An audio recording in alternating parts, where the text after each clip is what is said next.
Hey, my name is Lizzie Smiley, and I absolutely love helping people connect with their calling and all the tools they need to kick roadblocks and excuses right out the door so they can cultivate the life they dream about.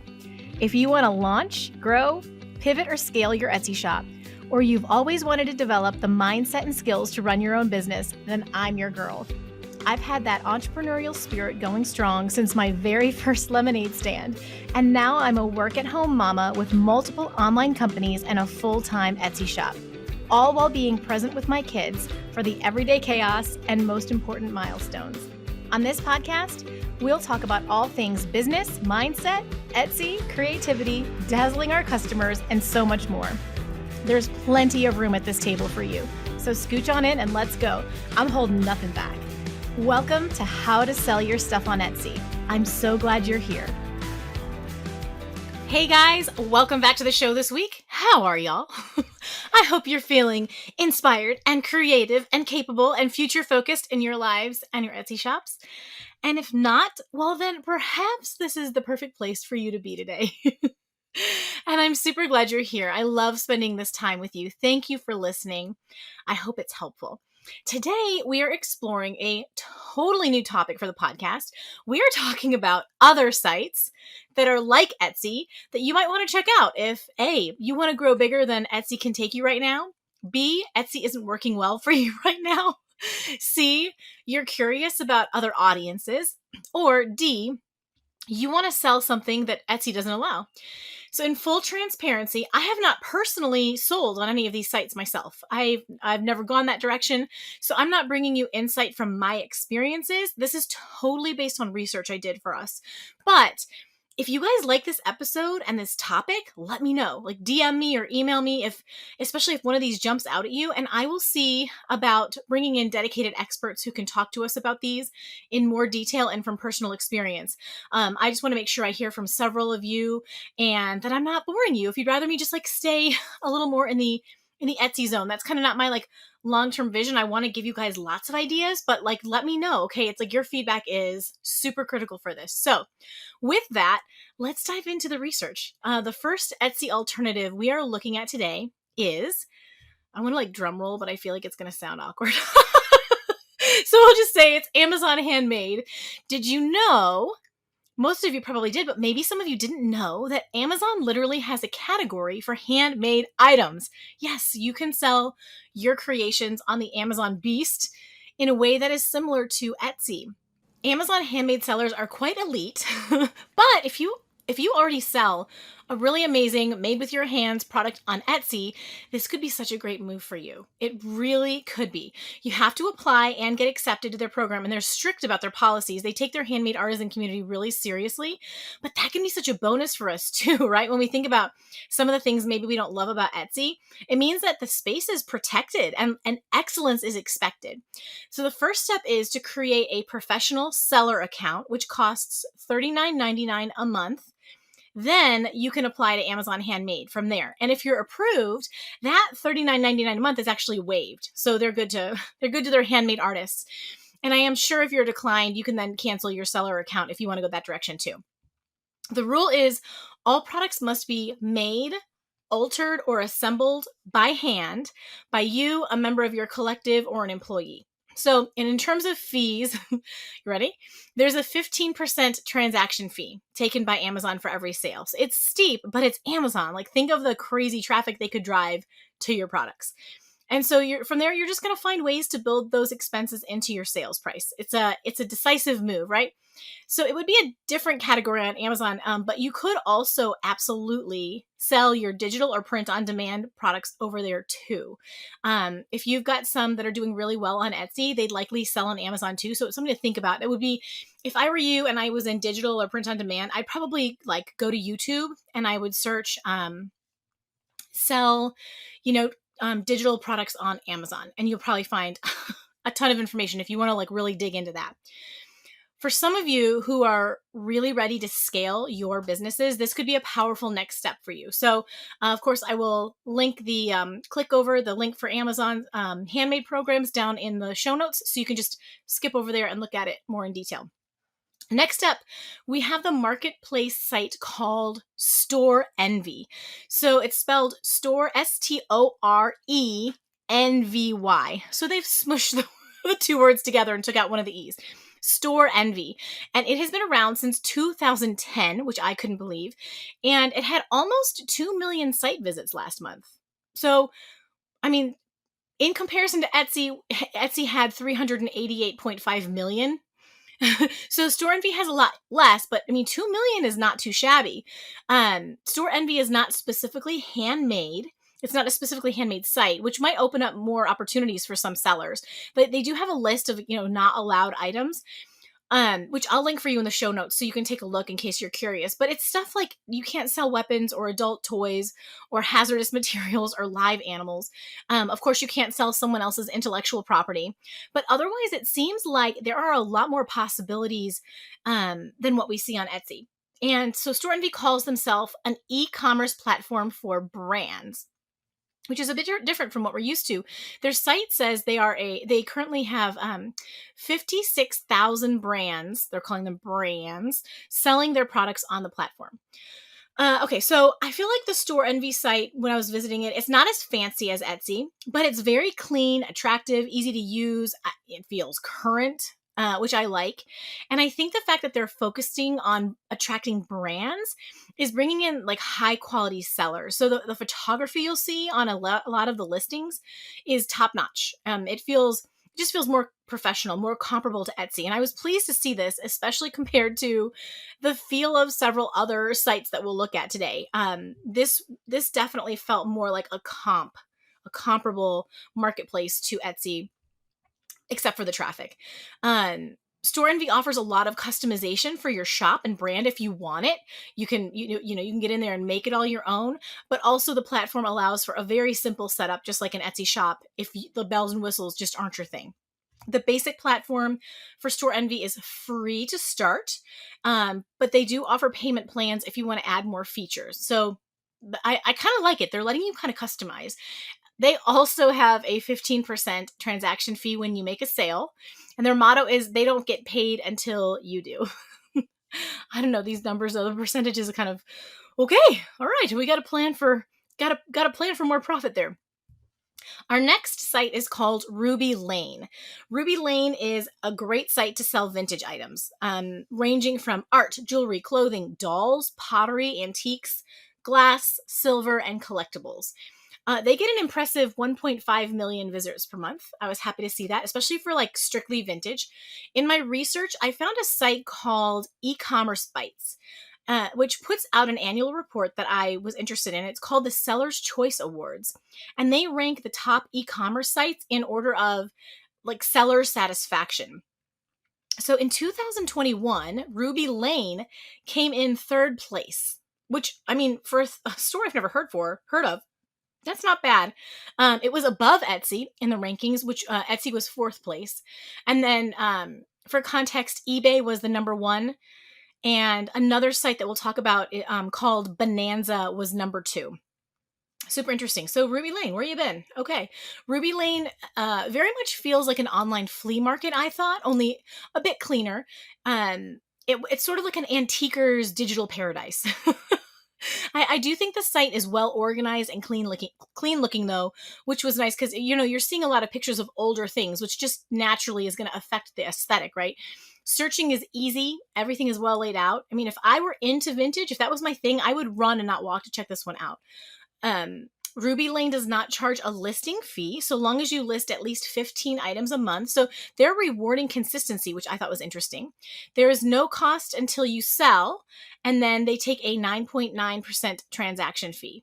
So just like side note, guys, we're 3 deep. Anyone else thinking that Etsy's new 6.5% transaction fee is feeling like nothing? I mean, we've seen a lot of people throw a fit about it, and I understand, but like, I'm just like comparing these and I'm thinking like they really do give us a fair shake for what they give us. What have I been saying?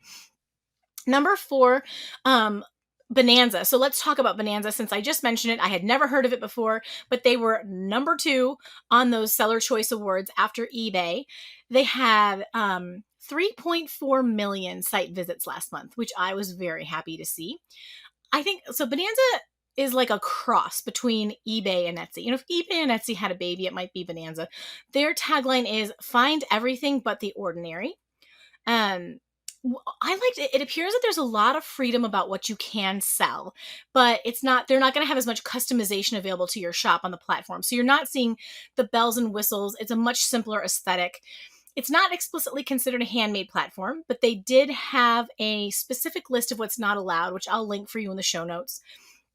There was a lot of flexibility. When I visited the site, I noticed that everything is far less polished and more informal than Etsy. It seems like maybe it's supposed to feel like more like a craft fair online. So sellers, they call it a booth instead of a shop, but it's still your little, corner of the site. And the other nuance I read about, which was interesting and different to me, is that buyers and sellers expect to negotiate. So while it's not the standard culture for us on Etsy for a buyer to DM a seller and offer a lower price, it's very much the culture on Bonanza. It's expected. And so sellers should be prepared for that, and even probably price your items a bit higher so that you have some wiggle room. Just kind of the vibe is the buyers want to feel like they're getting a deal. Bonanza does not have a listing fee. They just charge a 3.5% transaction fee on the final sales price, which I think is a great deal. This may actually explain some of that seller satisfaction rating they're getting from the seller choice. But the fee is also, that 3.5% is also applied to any shipping that was charged above $10. So the $10, they don't charge it, and then above that they do. And then they'll also have a minimum 50-cent transaction fee regardless of the final price of the product. So, you're giving them 50 cents at transaction either way. For sales over $1,000, the fee structure is a bit different. I think it's interesting that they're having a lot of sales over $1,000, but my guess is that won't apply to most of us. So I'm sparing us the math, and you can look that up. Their information was pretty easy to find if you want to learn more about that higher ticket items. Bonanza also has advertising available for sellers, and it's something that you can choose to opt into. It's not mandatory, but I like seeing that's there. I didn't see that on all of these. I thought it was a really interesting option, to be honest. We love that low transaction fee. That was nice. And if we can find a happy workaround for the haggle culture, if that doesn't bother you too much, or you just can get to a point where, okay, like I accept this part of this platform, I think it seems like Bonanza is worth exploring. This episode is brought to you by the Nonstop Template Shop created by Anastasia's Templates. Okay, guys, listen, this is where I get giddy. It's good stuff when the coach gets excited, okay? This product is insanely cool. If you currently have an Etsy shop where you're selling digital products, or you want to start adding some passive income to your existing Etsy shop, this is the easiest solution ever. I wish I came up with it myself. I say that every day. My good friend, Anastasia, she's a fellow Etsy coach, and she focuses on the digital product niche. She offers this monthly membership where she uses her genius and exceptional design skills to create a gorgeous template that you can then sell in your own Etsy shop. Insane. You can sell her created template. So each month, she's going to send you a new template that you can customize for your shoppers, make your own. You could change colors. You could do different wording or branding or photos, whatever you want to do to make it your own. And then you can sell that template in your own shop to your own shoppers. You could literally create 20 or more new listings each month with each template that you get. And you're going to save yourself buckets of time. I think that's why I get so excited. It's like the time factor, because creating a template from scratch can be a ton of work, because you've got to think through the actual template, the construction. Is it something people want? The design, the functionality, how the end user is going to use it and download it. There are so many factors. And that is why this is one of the most ingenious solutions for creating passive income ever, because it takes so much of the work off of your plate. You'll never have to create templates from scratch again.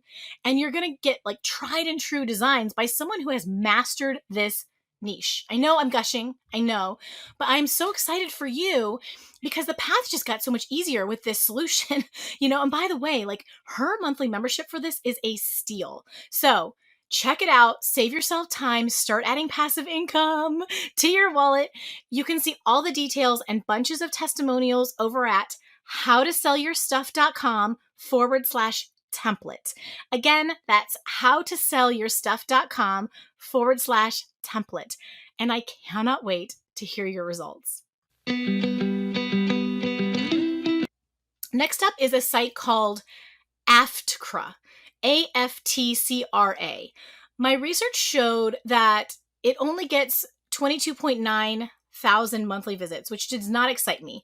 As a point of reference, my website, howtosellyourstuff.com, got over 8,000 visits last month. And like, let's not forget that Etsy had 388.5 million. I, I would just hope that a marketplace is getting way more traffic than an Etsy podcaster like me. Although I'm not 100% convinced that the traffic numbers I have found are correct. I do think even if they are off, though, they're probably giving us relative information. So most likely, AFTCRA has by far the lowest traffic of all the sites we've discussed up until now. That's probably a reasonable assumption. I just wish accurate data I could find really accurate data for what the site visits are for these sites. It just wasn't public information. So I wish it was easier to find for you, but I think we're getting some relative information. And that aside, AFTCRA is a marketplace specifically for handmade goods made in the United States. So I'm sorry if you're not in the US, but I did say so. P.S. In my research, I stumbled upon folksy.com, folksy.com, which is the same kind of platform, but for the UK. So British friends, look at folksy.com. AFTCRA defines handmade as made by hand and not by machine, and typically, therefore, superior quality. They allow you to sell handmade or handcrafted products, upcycled or repurposed products, and printed products. I couldn't find anything explicit about digital products. However, I was able to find digital coloring pages, so they must have some allowance for it. They're clearly allowing some digital products. You have to kind of, I think, get in there. It wasn't obvious on just the before, unless you signed up to be a seller. So unlike Etsy, the digital and print on demand space on AFTCRA is massively untouched. But again, their monthly traffic appears to be kind of low, in my opinion. The site is certainly simpler than Etsy, but I thought it was quite nice.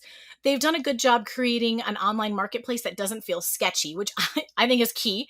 And I don't think there's a ton of competition. So again, not a ton of shoppers, but not a ton of competition. But for handmade sellers, I think this is a really nice additional marketplace to Etsy. I don't know that it's got the traffic to replace it, but I mean, you could try it as a second, and then you may need to plan to send some of your own traffic that way. I'd love to see them grow and expand in the future. It could maybe become sort of more of what Etsy initially was for makers, like for handcrafted makers. I guess we'll just have to wait and see. In terms of costs, AFTCRA has no setup fee or listing fee. However, there is a 7% transaction fee when you make a sale. So kind of similar-ish to Etsy there. Our next site is iCraft. The company is called iCraft Gifts. It's a Canadian-based company that allows sellers from all over the world to use their platform. It was founded in 2007.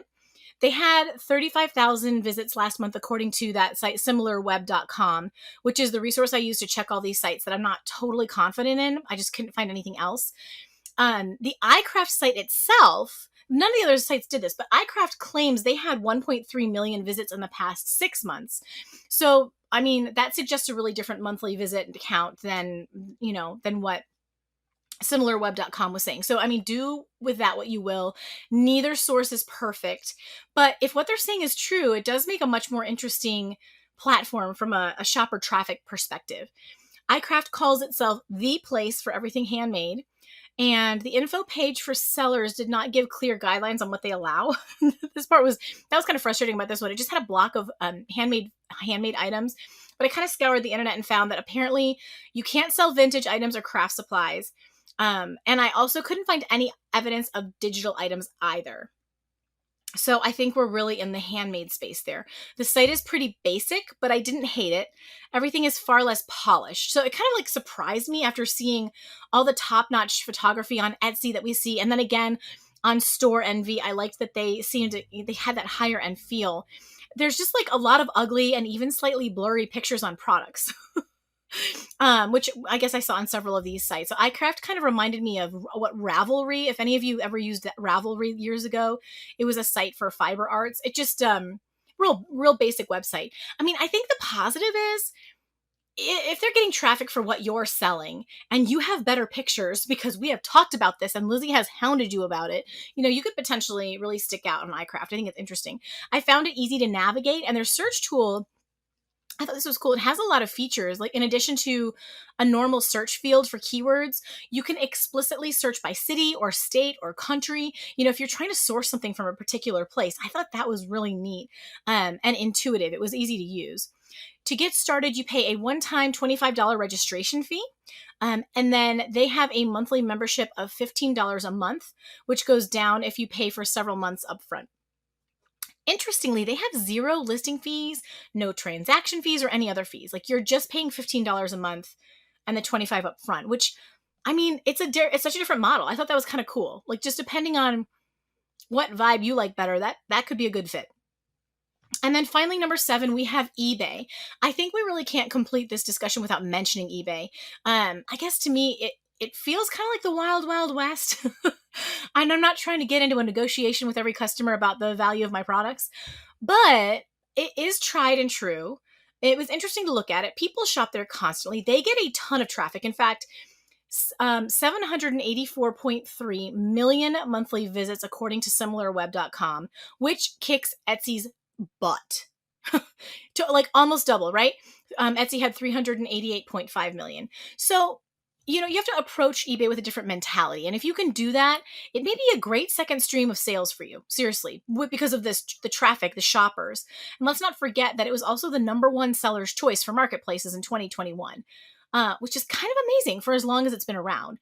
So while eBay does work like an auction, they have great settings. You can set a minimum low price where you don't have to lose your shirt. You don't have to sell something for less than you really want to. And then let's not forget, like, the auction function, it could sometimes go the other way for you, and you could sell something for way more than you were hoping to on the positive side. eBay allows you to sell almost anything, which is great for us, from homemade goods to used or unused items that you have. They just won't let you sell things that break laws or infringe on intellectual property. And this is a lot more freedom than we see on most of these marketplace sites. I think the eBay site feels like a simpler version of Amazon, but it's much easier to get on eBay as a seller. Amazon is notorious for being difficult to get approved on or for getting kicked off of, as wonderful as it can be otherwise.